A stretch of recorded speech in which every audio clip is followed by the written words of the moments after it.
It's Sunday. We're looking ahead. What are we streaming in? You've been asking for it. Here it is. We're doing it.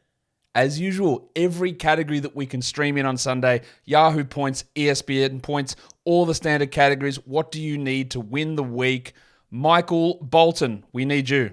Thanks, Josh. It's Michael Bolton here, and it's time for another episode of the Locked On Fantasy Basketball Podcast. Let's get to it. Let's get to it, indeed. You are Locked On Fantasy Basketball, your daily fantasy basketball podcast, part of the Locked On Podcast Network.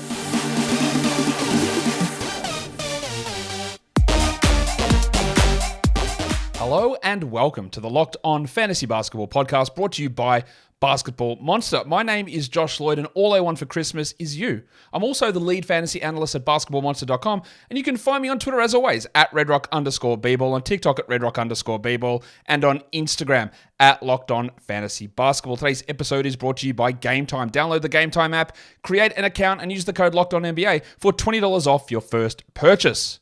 Thank you also for making Locked On Fantasy Basketball your first listen every day. We are free. We are available on all platforms. Now, I didn't do this last week, and I don't do it every day. This is the pattern of what we do on the show, is that in week one, I really do try and de-emphasize what we're doing with streaming. Let's take some measured, calm approaches. So I don't want to go, hey, go all out on Sunday to stream guys into win, right? That's not the way I like to approach it.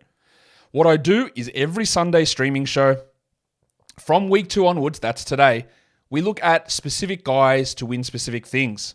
It's not about the matchups. It's not about on my radar. It's not about a stream of the day.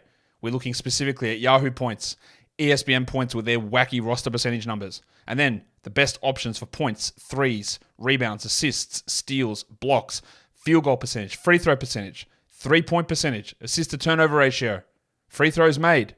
One other that I can't remember, but we're going to do all of those. And when we get closer to the fantasy playoffs, that is what we do every day, because streaming becomes vitally important to hit those categories versus what are we watching for long term, because once we hit March and April, it's not about long term. It's about what are we doing that particular day. So that is the new pattern. Just another quick note, buy low and sell high shows. I do them, but I don't like to do it in week 1 or week 2, because most of that time, if you're looking to buy low, sell high, it's like, hey, which manager is being stupid? Which manager is panicking, right? I like to get some data behind it, and I like to approach all of my buy low, sell highs by looking at what's happened over the last 2 weeks, 6 games of action versus a 2-game sample size. Now we're going to have 2 weeks worth of action in the books. So during this week, coming up, week 3, I will start to roll out the buy low, sell high shows. So just to clear all of that up, right? Let's look at Sunday. Let's get our full stream going and take a look at what we need to pay attention to in order for maybe you to clear and win your matchup. Now, just quickly, there are 5 games on Sunday. There's an early one, which is a 3 p.m. Eastern game. That is the Suns and the Pistons. There's a 3:30 Eastern game, which is the Raptors Spurs. And then we've got the 6 p.m. game, Warriors Cavs. We've got the 7:30 game, which is the Hornets Mavericks. And then we have whatever the next one is, the 9 p.m. Eastern game, the Grizzlies and the Blazers. So 5 games on. In terms of injuries, the things we don't know is Klay Thompson's popped up as a questionable tag for Sunday for the Warriors. Beal and Booker, we don't know that they play. I would think Booker plays. I would doubt Beal plays. Vassell is out for the Spurs. Achua is doubtful for the Raptors. Isaac Okoro's popped up as questionable for the Cavs. Kyrie Irving is probable for the Mavericks. Markieff Morris is questionable. Maxi Kleber is out. Santi Aldama, we don't have an update on, nor do we have one for Scoot Henderson for that last game of the day, which is Memphis and Portland. So that is where we're at with injury statuses at the moment. The big ones, of course, are going to be the Beal and Booker ones, and to a still important amount, Klay Thompson in Golden State. So that's where we are. That's where we're at with this. All right, let's look at Yahoo points. Yeah, let's start with Yahoo points. The top 6 guys that are available that I think are worth looking at for Yahoo points leagues. I think that with Devin Vassell out, there has to be usage going to somewhere. I do believe they will start Malachi Branham. I don't think they start Trey Jones, but they very well could. I just think that they would probably want Like, Branham's not an excellent shooter, but Vassell was very clearly their best shooter. And if you add Trey Jones in there, for all that he can do well, he can't shoot. So having Jones and Johnson and Sohan and Collins and Wembanyama, it's not a great space lineup. And then your second unit has, unless you're going to introduce Devontae Graham, who also might be a starting option, that's another one to watch there. But I would just think, irrespective of whether Jones starts or Branham starts or Graham starts, that there's going to be a few extra shots going around, and maybe they go to Sohan, as well as more pick and roll opportunities, which Vassell would run quite a bit of. So I think Sohan's worth looking at. He's available in half leagues on Yahoo. Dereck Lively, he's over half available. That sounds weird, over half available. He's available in 53% of leagues.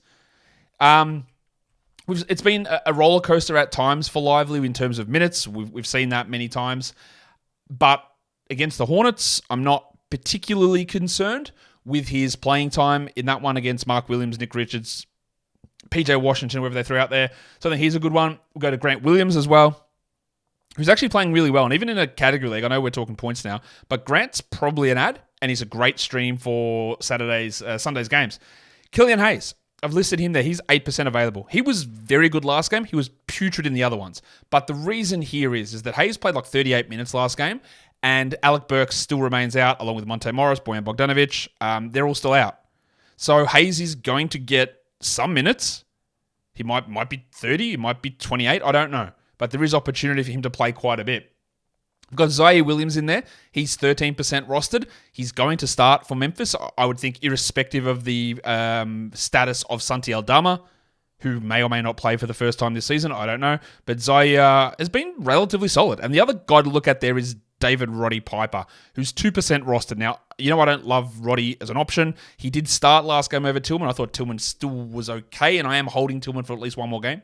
But the Aldama factor does complicate it. I still think that Roddy's at least, and this is more for deep leagues, and you can see I've got an array of roster percentages there. So he'll hit your 12s, 14s, 10s maybe. Actually, 10s definitely. All these guys will be available in 10s. A lot of them in 12s, some of them in 14s, some of them in 16s, and some of them down to Roddy will be available in like 18-team leagues, 20-team leagues. So there's an array of different guys there, but I all think they've got opportunities to put up decent fantasy points numbers. Today's episode is brought to you by GameTime App. Buying tickets, why is it hard?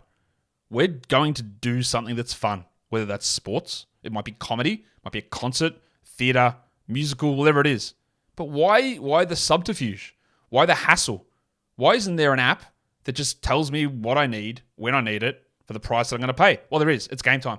They take the absolute stress out of, well, they say guesswork, I say stress. Let's call it the stress work out of buying tickets, flash deals, zone deals. Remember what zone deals are? You just pick, because you've got the views from the seat through the app as well. But you just pick an area and go, this area here looks pretty good. Game Time, mate, can you just handle which actual seat I'm going to sit in? They go, don't worry. And you do that, and that actually saves you 18% on average on those prices using their zone deals. They've got all-in pricing, cancellation guarantees as well. So much stuff you're going to love over at Game Time. So take the guesswork out of buying tickets with Game Time. Download the Game Time app, create an account, and use the code LOCKEDONNBA for $20 off your first purchase. Again, terms apply. Create an account and redeem the code LOCKEDONNBA for $20 off. Download Game Time today. Last minute tickets, lowest price guaranteed. So let's go and do the next points league scenario. And this is ESPN, different scoring system to Yahoo. A lot of the names are the same, but they're also not, because I don't ever know how to interpret ESPN roster percentage numbers. I don't play on ESPN. I don't like their system. I don't like the fact that there are players who are useful who you still can't add. Shout out to Matt Ryan, who hit a game winner for the most popular team in the league last season, the Los Angeles Lakers, and you still can't add him. If that shows you how little attention they pay to their fantasy basketball product, well, it's just one of many examples. And he's one of them. I'm mentioning him now because it's an easy one. There's another guy I'm going to talk about through many of the category streaming options who's not available on ESPN. You can't add him. Even though, again, he played in the NBA last season. Nonsense. Don't play there. All this brings me back to saying I don't know how to interpret their roster percentages, because Gordon Hayward's available in 59% of leagues. Now, I know there are a lot of casual leagues, 10-team leagues, dead leagues, But there's not this many dead leagues. There can't be. There can't be. How is he available, Gordon Hayward, who's been playing really well, in 59% of leagues? This doesn't add up. So I don't know what cutoff to use. I'm using 50% as a general coverall, but who knows, man? Like, none of this makes any sense. When you try and look at these numbers, there's no understanding from me as to how we possibly make sense of it. Like, for example, Gordon Hayward is 71% rostered on Yahoo. Why that is discrepancy makes it hard. So I apologize if you're going to come in and tell me, well, actually, my ESPN league's hyper competitive and Hayward's been rostered. And that's why I don't know. Like, I don't know if Gordon Hayward is available, but 41% would suggest to me that in 59% of leagues he is available. So there you go. Dereck Lively is 16% rostered on ESPN. Again, I don't know if he is in yours, because that doesn't make sense as a number. Grant Williams is 7%. Now, he's not super high on Yahoo. Don't know why I said it like that. 28% difference, though, between the two. These are all strong options. Jeremy Sohan, the Spurs starting point guard, is 18% rostered on ESPN. 18. That is a great stream option. Isaiah Stewart, a starting player for the Detroit Pistons. Not a particularly good one, Alf is. But the Flamin' Galar is available everywhere, and he's a great stream for Sunday. And the last one is the Winter Soldier. ESPN, you're owned by Disney, man. It's Marvel. What's going on? Why is Max Strus at 44%?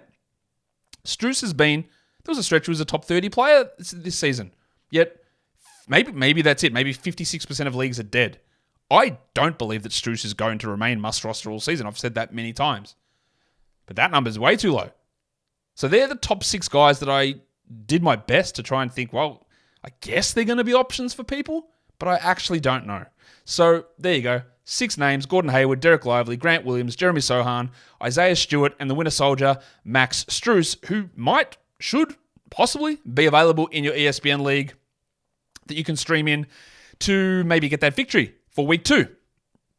Points League guys, it's been good having you here. Just keep watching through. I might drop a joke or two. Who knows? Let's see what comes to me. But now we're going to go to categories.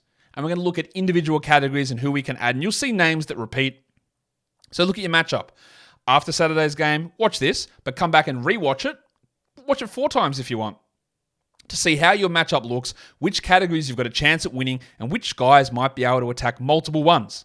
So we'll start, of course, with points, because everyone wants to start with the points category. These are 6 names again, trying to cater 10, 12, 14, 16, 18, 20 team leagues as best I can. That's not what this list is. It's not like 10 is the first guy, 12 is the second guy. These are just the 6 highest guys that I see in terms of availability, but it does cover a gamut of different league sizes. Tim Hardaway Jr. is available in 45% of leagues. Now, this is not going to be usable for a lot of 12-team people, but it will be for some. But he's going to be there in a lot of 10-team formats. And 10-team leagues, streaming becomes wildly important. Why? Because there might be 80 guys who could easily take up your bottom 2 roster spots. Because that difference between the 120th guy and the 190th guy, 160th guy, whatever, it's not that big. So dropping your worst player in a 10-team league doesn't hurt you that much, because you can just find so much more value off the waiver wire by bringing guys in. So Tim's there. Another Dallas guy, Grant Williams, 35% rostered. He's scoring well. He's an option for points. There's not huge points guys available, but he's one of them. Ziaire Williams is getting double digits most games, if not all games. He could push to 16 or 17. Malachi Branham, available everywhere. Now, I'm not a guy that's thinking that Malachi Branham is a must-roster guy with Vassell out. I've said that before. But he can score. He will absorb some shots, and he's available everywhere, basically. And that's going to give him some appeal as a maybe double-digit scorer. Jeremy Sohan, 50% available. And Jaden Ivey, who is shooting really, really well this season. But it does appear that perhaps Monty Williams is... Monty Williams is a guy that's got a great reputation as a coach, but definitely has some biases against players. And it appears that Ivey is the guy in the firing line at the moment for that. And that's dropping his value down. It's hard to look at him as a must-roster guy. But given how well he's shooting and how I think he's doing well offensively, at least, there is value to look at him as a streaming option for the points category.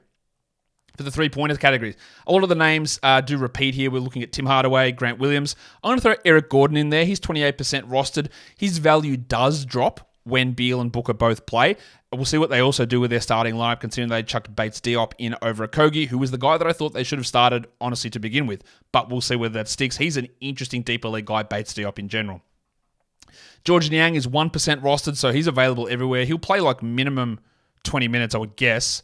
And he's shot horribly. I think he's under 30% from three when he's been a 40% guy many, many times in the past. So at some point, that is going to come around for the minivan. But George Niang's available. Luke Kennard, the Duck, also, he's shooting about 4% from three this season. This is a guy that's been 46 minimum over the last 3 years. At some point, those shots are going to go in. He's going to play his 20 minutes. He's going to have a night where he goes 4 or 5. So, again, and you'll see that with a few of these things. It's not just about what's happened in the first 3 or 4 games of the season. That's interesting, but especially with shooting percentages. You've got to play to average outcomes, median outcomes, expected outcomes versus, well, Kennard hasn't hit a shot, therefore he's not going to hit a shot. That's bad logic. Now, he might come out and have a terrible shooting game again, but your process is still correct in doing it. And Ziaire Williams sits at 13%. Rostered, so 87% available. Again, nice minutes, okay usage, solid enough role. That all translates into opportunity to get some more shots up and some more threes up. Today's episode is also brought to you by FanDuel Sportsbook. Score early this NFL season with FanDuel, America's #1 sportsbook. Maybe I'll say it in American, FanDuel. No, I can't do it. It sounds weird. It's FanDuel. We've got the NFL season. I know that, FanDuel. It's great. Let's do NBA instead, though. Because with a $5 moneyline bet that you win, they give you $150 in bonus bets. Can the Grizzlies finally get their first win against the Blazers on Sunday? Would you bank on it? Would you want to put a moneyline bet down? Probably not. I just attack whoever's playing against the Wizards. And there's a good way to get $150 in bonus bets. And then you turn those bonus bets and use them into parlays, into futures, into player props, over-under spreads. It's all there over on FanDuel and for so many different sports as well. So go to FanDuel.com/lockedon and tip off the NBA season. FanDuel, an official partner of the NFL. And don't forget to gamble responsibly. So we've done points, we've done threes. That would naturally, as the way a box score runs, take us across to look at rebounds now for streaming in for Sunday's games. I am going to throw Isaiah Stewart there. I use a 65% rostered as a cutoff for 10-team leagues. Stewart is at 65, so for some 10s, he's going to be there. He might be a double-digit guy, but he's going to be close enough to consider him an option. We look at Sohan and Dereck Lively, who I've already mentioned multiple times. Both of those guys can hit 8 to 9 rebounds, so some good numbers there. Big Dick Nick Richards. Hornets are on a back-to-back, and Richards... there's always an opportunity if something does happen with Walker Kessler that Richards can step in and play more minutes and put up okay numbers. It's not always going to happen, but he's a good guy there. Grant Williams is getting some boards. And then if you want to go really deep, Goldfinger Charlie Bassey, who's getting the backup minutes behind Zach Collins. He's a guy that can come in and grab 8 and 5 in like 14 minutes with a block or 2 blocks. He's a very strong per minute player. And again, when you're heading into the deeper formats, he's someone that you pay a little bit of attention to. Assists are always relatively dry off the waiver wire, but there are a couple of okay options that we can take a look at for Sunday. We'll start with Killian Hayes, who had 9 assists last game. If you're going to bank on Hayes for one thing, you're going to bank on him for assists. You're not going to get much more. Now, he might see his role cut drastically, but at the moment, he played 39 minutes last game. At the moment, he's getting a lot, so we look at that as an option. Sohan got, I think, 8 assists last game. You can throw Trey Jones in here as well if he is available, but I don't believe he hits my cutoff here. This is the one that's not available on ESPN, and it's Jacob Gilead over in Memphis. Jacob Gilead, yes, that is a real player. He's a two-way guy with a incredibly strong assist rate, and with Derrick Rose out, he's someone that he might play 17 minutes and get 6 assists, and he might have 3 points, but those assists are what we're really focusing on. He is a very high assist rate player. Karis LeVert, 54% rostered. Yes, Garland and Allen are both back and playing, but LeVert got 30 minutes, and Okoro is also doubtful or questionable, So there's value in LeVert. Jaden Ivey, 4 to 5 assists possible. And then the other one, we go to with Charlotte, we look at the Salt Fleek, Theo Maledon, who's 1% rostered. So you got Gilead and Maledon as both backup point guards who might be 17, 18-minute guys who might get 4 to 6 assists. It's not easy to find those players. They are both relatively high assist rate guys who are available everywhere. And if you're on ESPN, well, you can only add Maladon. Let's go to steals. A lot of the same names here. Killian Hayes, Marcus Sasser. It is hard for Sasser to get to 30 minutes at this point. I would love to see if they would just replace Hayes in that starting lineup because Sasser should be a better shooter than Hayes. He was a better shooter in college. I don't think his numbers are super strong this season, but I don't know that's going to happen. There's still the Sasser, Ivy, Hayes, plus the return of Burks, Morris, Bogdanovic eventually, which makes it all so messy. But for steals, Sasser's pretty good. Gaz Payton, 8% rostered. He's in the closing lineup for the Warriors over Andrew Wiggins. So we know he's going to be able to put a lot of pressure defensively. 2 steals might be what you get. This is what I mean. The big fella Xavier Tillman. Like, he has had some struggles this season. He moved to the bench last game while they started Roddy. He still played 24 minutes, and I believe he got 2 steals in that game anyway. So there is still value in, and I am holding Tillman in my leagues just to see what happens over the next game or two. Do they persist with Roddy? Does Tillman go back and start? I just want to see what happens, right? But he is a good steals option. Matisse Thybulle, if there's one thing Matisse does, it's get steals. Now, he'd lost his starting job in the second half of that last game. They started Tamani Kamara. I don't know whether that'll stick for the next one, but Thybulle's only getting 18, 19 minutes anyway, but he's a good steals guy. And Ziaire Williams is there at 13% rostered as a steals option too. You'll see Ziaire Williams' name mentioned quite a bit here, yeah. Let's look at blocks first, Dereck Lively, the obvious one I would suggest. Drew Eubanks, who has been playing really well. And Nurkic did get hurt in Saturday's game. He returned, but Eubanks outplayed him the game before. He's going to get a solid 18 to 20 minutes regardless, and it could easily push up. He's actually looking more like a 12-team, not must, but a 12-team guy. Big Dick Nick and Charles Bassey, backup centers who can easily work their way into 3 blocks in limited minutes. And sometimes when the other guys aren't available, you just need to take a flyer on someone who's got the ability to do it. And that's what Richards and Bassey can do. Derek Jones, I don't think has got a single block all season, which is weird, considering part of the only appeal he ever had as a player was getting blocks. At some point, I would guess they're going to return, and he'll have like a 2-block game. And Kyrie is likely to play, and that does cut Jones's minutes down, which is one of the weirdest one-for-one corollaries we've seen. Point guard out, small ball center, which is really what Jones is, even though they're playing at the 3. He gets more minutes. But the blocks are going to come at some point. And then Isaiah Stewart, not a great shot blocker, and there's not many great shot blockers available for Sunday. But Stewart might be able to snag you one, in addition to his value that we mentioned earlier in getting rebounds. Now we look at field goal percentage. This is not just about what percentage they're shooting, but also volume. Dereck Lively might be a 70% guy. He's clearly the best one. Now the next one is Ziaire Tillman. And you look at this, you go, Josh, what are you talking about, Ziaire Tillman? How could you possibly look at Ziaire Tillman, the X-Man, how could you possibly say that he is an ad for field goal percentage? And this is where process comes into it. It has been an absolutely stinking start for Tillman. He is shooting 36.8% from the field. 36.8. Last season, he shot 61. He shot that by only shooting 27% on threes last season, but he was at 63 on twos. So what's more realistic? That a center has forgotten how to finish despite having 2 years at 62% two-pointers, where he's down at 42? Like, unless you are in a league that goes backwards in time, there's 37% for Tillman does not mean that every game will be around 37%. It will bounce back at some point. It might not be this game. And this goes for anybody who's been shooting the lights out or has been shooting horribly. Tillman's last couple of games have been dreadful. In fact, he's only had one game over 50% this season. But his stretch of games at the end of last season, 67, 100, 70, 83, 88, 64, 100, 0-4, and 57. Like, the odds would suggest that he will be an okay field goal guy. Nick Richards is in there as well as a field goal percentage option. Dwight Powell, that's basically all he brings as a backup behind Lively, but minutes might rise, and with Kleber out, minutes might rise if Lively gets in foul trouble. Charlie Bassey is a good field goal guy. And then, if you're looking for a guard-eligible player, the doctor, Gary Payton, a very high field goal percentage guy. Just doesn't take bad shots and converts at a very, very high rate when he's out there.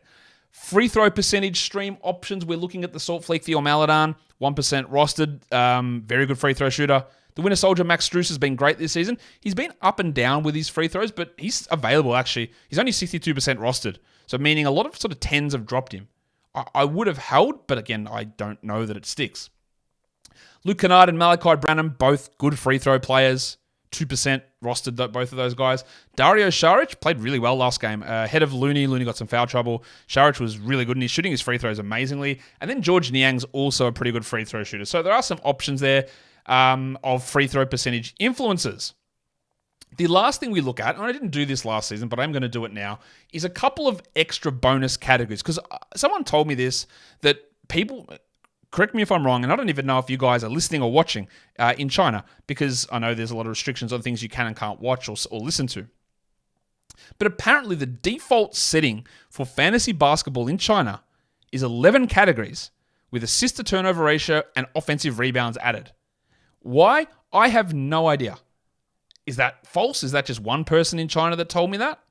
Maybe, but that's what I've been told. Don't know why, but that's it. So let's look at some other categories that are relatively common categories. 3-point percentage. I'm only going to give you one guy for each of these categories.